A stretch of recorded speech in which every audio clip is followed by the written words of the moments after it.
제가 주님의 교회에 부임하고 나서 크게 두 가지 놀라운 점이 생겼습니다. 다른 것도 많이 있지만 가장 크게 제가 두 가지에 놀랐는데, 첫 번째는 뭐냐면 각 교육부서가 각자 예배 드릴 수 있는 방이 너무 잘 준비되어져 있다라는 거예요. 그냥 교육부서에 방이 있는 정도가 아니고 너무 좋은 모습으로 교육부서에 예배 드릴 수 있는 방이 각 부서마다 다 준비되어져 있다라는 것이에요. 여러분, 이런 교회가 많지 않습니다. 굉장히 어려운 일이거든요. 그러함에도 불구하고 정말 너무 좋은 모습으로 각 교육부서가 자신들이 예배 드릴 수 있는 공간이 있다라는 거예요. 주님의 교회가 가지고 있는 대단히 큰 장점이고 가능성이다라고 저는 생각을 합니다. 주님의 교회가 가지고 있는 굉장히 큰 장점이고 우리 교회가 성장해 나갈 수 있는 가능성이다라고 저는 그렇게 생각을 합니다. 지금도 우리 선생님들이 수고하셔서 멋지게 주일학교가 진행되어지고 있지만 앞으로 더 멋진 모습으로 교육부서가 세워질 수 있도록 특별한 관심을 갖도록 하겠습니다. 그래서 교육부서가 정말 이렇게 활성화되어져서 정말 충만하게 움직일 수 있도록 그렇게 우리에게 주어진 그 가능성들을 한번 이루어 가도록 하겠습니다. 우리 성도분들도 같은 마음을 가지고 함께 기도해 주시면 감사하겠습니다. 이게 이제 첫 번째 놀란 거고요. 두 번째 놀란 건 뭐냐면, 아직 은퇴하실 것 같지 않은데 은퇴 권사님, 장로님, 안수 집사님이라는 타이틀로 계신 분들이 꽤 많다라는 거예요. 그래서 제가 깜짝 놀랐어요. 전혀 은퇴하실 나이 같지 않은데 벌써 은퇴를 하셨다라고. 그래서 은퇴 장로다, 권사다 이렇게 소개하시는 것들을 보면서, 야, 벌써 은퇴를 하셨나? 전혀 그럴 것 같지 않은데, 주님의 교회 정관상 일정 기간 봉사하시고 은퇴하시게 되도록 그렇게 정관이 정해져서 그런 것 같습니다. 그래서 이제 오늘 네 분도 은퇴하시게 되어졌는데, 저는 과연 은퇴라는 말이 맞는가? 오늘 보셨잖아요. 다 나와서 앞에서 인사하실 때 아직 은퇴하기에는 너무 이른, 정정하시고 건강하신 분들인데 은퇴라는 그 타이틀이 붙은 것이 좀 아쉽다, 이런 생각이 제가 들게 되어졌습니다. 그래서 몇 주 전에 정책당회를 우리 장로님들과 함께 할 때 제가 이런 제안을 한번 해봤어요. 시무 장로님을 예를 들어서 시무 장로 기간을 마치고 나면 바로 은퇴 장로로 가지 말고 사역 장로 아니면 섬김 장로 이런 기간을 좀 주면 더 좋지 않을까. 그래서 시무 장로로서의 짐은 좀 내려놓지만, 그러나 내가 교회를 위해서, 물론 은퇴하신 분들도 여전히 봉사하시지만 은퇴라는 그 이름 자체가 주는 좀 부담감이 있잖아요. 그래서 사역 장로 아니면 섬김 장로, 이런 중간 단계가 있으면 너무 좋지 않을까. 그래서 우리 교회가 좀 연세가 있으시지만 그분들이 하실 일들이 또 있거든요. 그런 일들을 감당하면 너무 좋겠다, 이런 생각을 제가 해보게 되어졌습니다. 은퇴하셨다라고 뒤로 물러서지 마시고요. 제가 여러분들의 나이를 다시 한번 알려드릴게요. 여러분, 현대인의 나이는 자기의 원래 나이에 0.8을 곱하면 현대인의 나이가 된다라고 합니다. 계산은 집에 가서 해보시고요. 설교를 들으면서 계속 그 계산이 잘 안 되잖아요.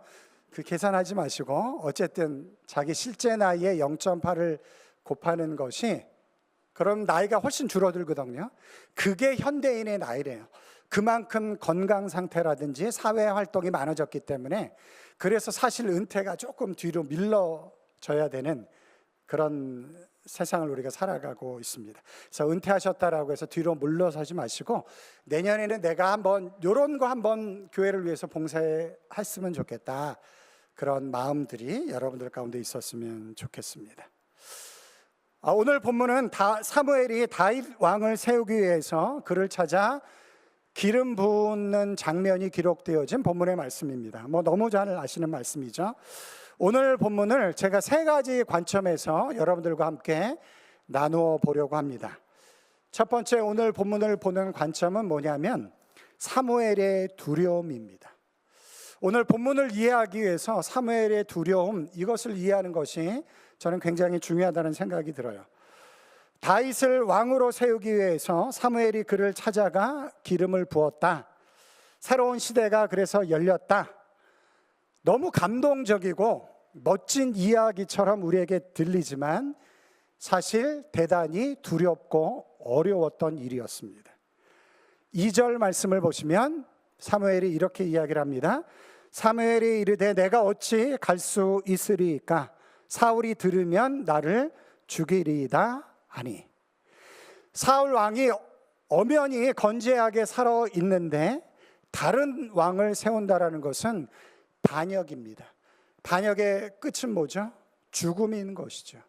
그러니까 사무엘이 죽음의 위협을 가지고 이 일을 감당해야 되는 그런 어려운 일을 하나님께서 말씀하셨다라는 것입니다. 그 상황에서 사무엘은 주님의 뜻을 받아들여야만 했습니다. 왜냐하면 그것이 하나님의 계획이었고 하나님이 사울의 시대를 끝내고 이제 새롭게 다윗의 시대를 열기 원하셨기 때문에 다윗에게 기름 붓는 일들이 필요했던 것이죠. 새로운 시대를 연다라는 것은 사실 쉬운 일이 아닙니다. 기존 체제를 벗고 새로운 리더와 함께 새로운 시대를 연다, 너무 멋지고 좋은 이야기로 들리지만 사실 굉장히 어려운 이야기입니다. 우리가 익숙하고 우리가 해왔던 것들이 변화가 필요하고 또 새로운 리더가 그곳에 적응해야 되고 마음을 맞춰야 되고 이런 일들이 사실 때로는 힘들고 어려운 일이기 때문에 그렇습니다. 사무엘에게 그런 두려움이 있었던 것 같습니다. 담임 목사를 새로 청빙한다라는 것, 어떻게 보면 참 감사하고 좋은 일일 수 있지만 어떤 면에서 보면 사실 두렵고 떨리는 일입니다. 더 나아가 그 일을 실무적으로 맡아 감당하는 청빙위원들에게는 이것이 대단히 어렵고 힘들고 두려운 일일 수 있다라는 것입니다. 여러분, 청빙위원들이 어떻게 담임 목사님을 청빙하죠? 제출된 서류를 보고 몇 번의 설교를 들어보고 1시간 정도 면접하고 기도하면서 그분을 담임 목사님으로 청빙을 합니다. 여러분, 이 일이 쉬운 일이겠습니까? 사람의 마음을 아는 것이 결코 쉽지 않은데 그분이 어떤 사람인지를 파악하는 것이 시간이 필요한데 이런 과정을 거쳐서 새로운 담임 목사를 청빙한다? 결코 쉽지 않은 일이었을 거예요. 아마 청빙위원들에게는 대단히 두려웠던 일이었을 것이라고 생각을 합니다. 그렇게 청빙되어진 담임 목사에 의해서 이제 몇 년 동안의 사역이 이 교회를 통해서 이루어지게 될 텐데 그 결정을 1차적으로 청빙위원들이 한다라는 것 아마 결코 쉽지 않은 일이었을 것 같아요. 청빙위원들이 나름대로 대단히 수고 많이 하셨다라는 생각이 듭니다. 이거는 이분들뿐만 아니라 누가 맡아도 대단히 어려운 일인 것이죠. 제가 청빙의 모든 과정을 잘 모르지만 청빙에 지원한 한 사람으로서 제가 청빙 과정을 보면서 이런 인상이 들었어요. 야, 주님의 교회 성도는 한 몇천 명 되는 것 같은데. 여러분, 청빙 절차만 보면 주님의 교회는 몇천 명 되는 교회예요. 야, 청빙 절차를 이렇게 까다롭게 이렇게 꼼꼼하게 진행을 하는가. 저도 교회에서 사역을 했고 자라났거든요. 그래서 청빙의 과정이 어떤 것인지 제가 모르지 않는데 주님의 교회 청빙 과정을 보면서 야, 주님의 교회는 한 몇천 명 되는 교회인가 보다 라고 제가 생각을 했어요. 물론 다 동의하지 않는 부분들도 여러분들 가운데 있었을 것입니다. 그러함에도 불구하고 청빙위원들이 정말 수고 많이 했다라고 저는 생각을 합니다. 저를 뽑았기 때문에 그런 게 아니에요. 이거는 어느 목사님이 와도 똑같이 고백할 수밖에 없는 이야기예요. 청빙위원들 수고 많이 하셨습니다. 우리 그래서 다 동일한 마음은 아닐 수 있어요. 뭐 괜찮습니다. 그럼에도 불구하고 지난 시간 청빙을 위해서 우리 청빙위원들 너무 많이 수고하셨습니다. 우리 한번 격려하는 박수 한번 드리도록 하겠습니다.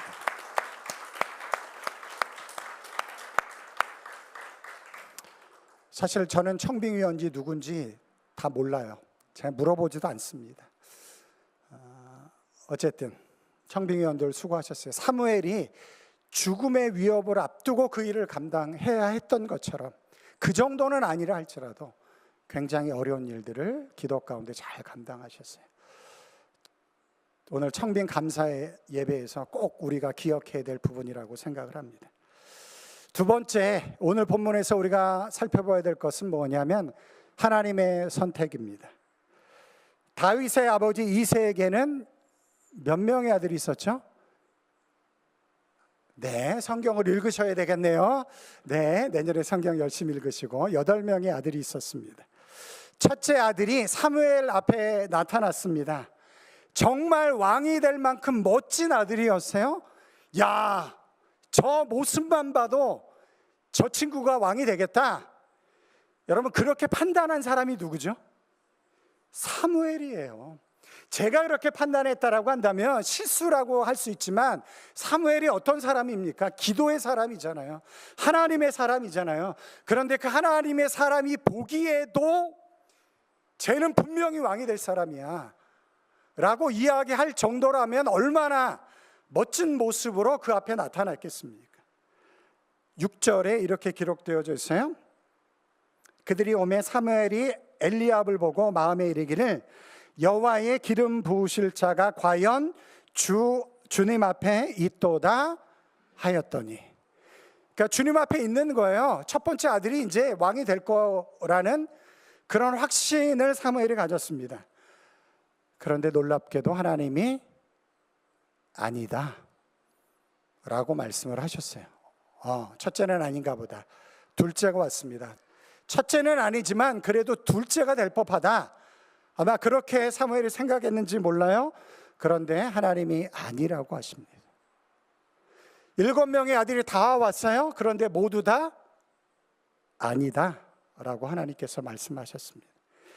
더 이상 사무엘 앞에 나올 아들이 없었습니다. 사무엘이 그래서 이새에게 묻습니다. 더 아들이 없습니까? 라고 그렇게 묻자 다윗의 아버지가 이렇게 대답을 합니다. 11절 말씀 우리 다 같이 한번 읽어보겠습니다. 시작. 또 사무엘이 이새에게 이르되 내 아들들이 다 여기 있느냐? 이새가 이르되 아직 막내 그는 양을 지키나이다. 아버지가 이렇게 이야기를 해요. 한번 여러분들이 한번 스스로 판단해 보세요.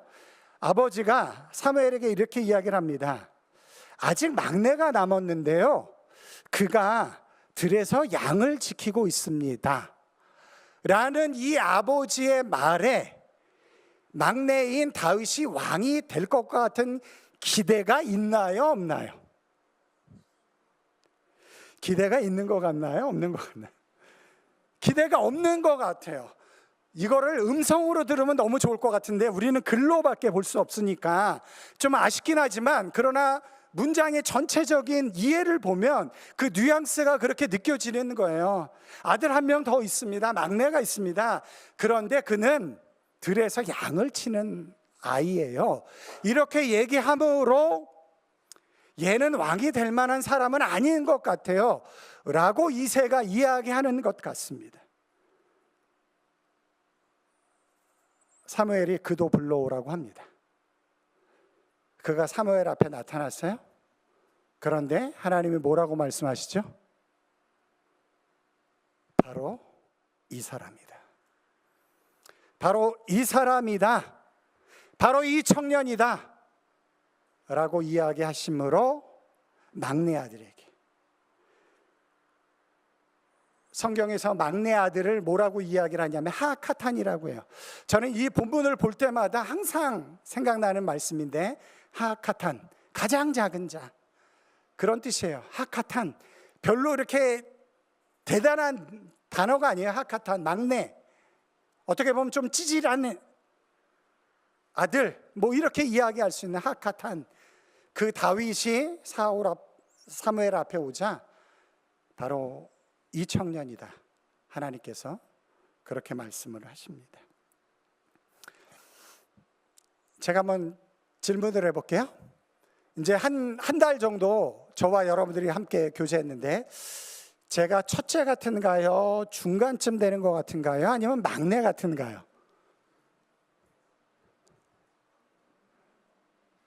자, 다시 한번 질문을 해보겠습니다. 제가 첫째 같은가요? 한 중간쯤 되는 것 같은가요? 막내 같은가요? 제가 왜 질문을 하겠습니까? 이 질문을. 제가 왜 질문을 할까요?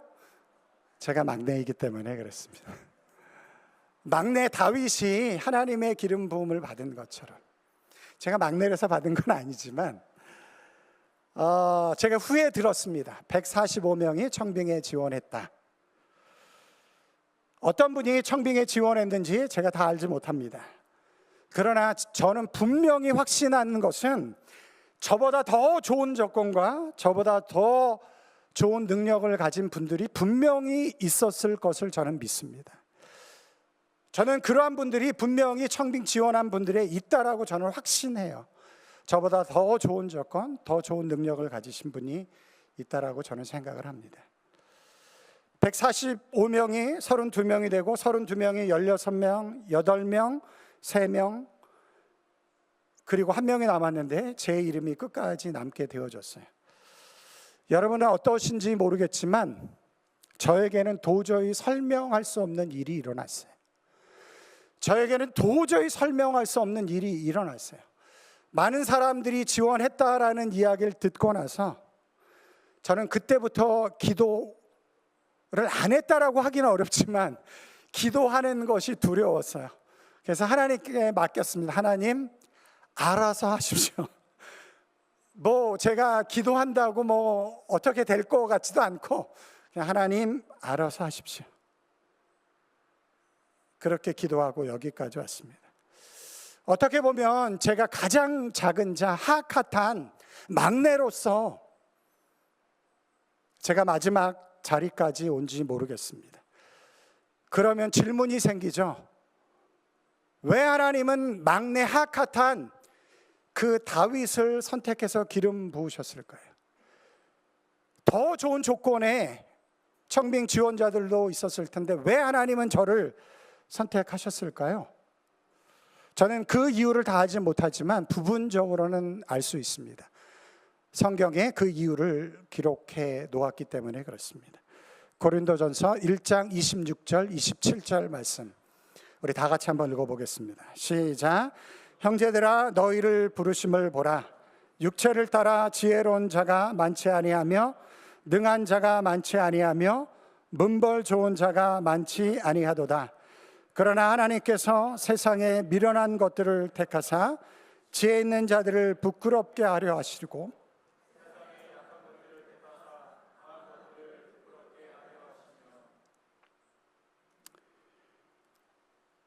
왜 하나님은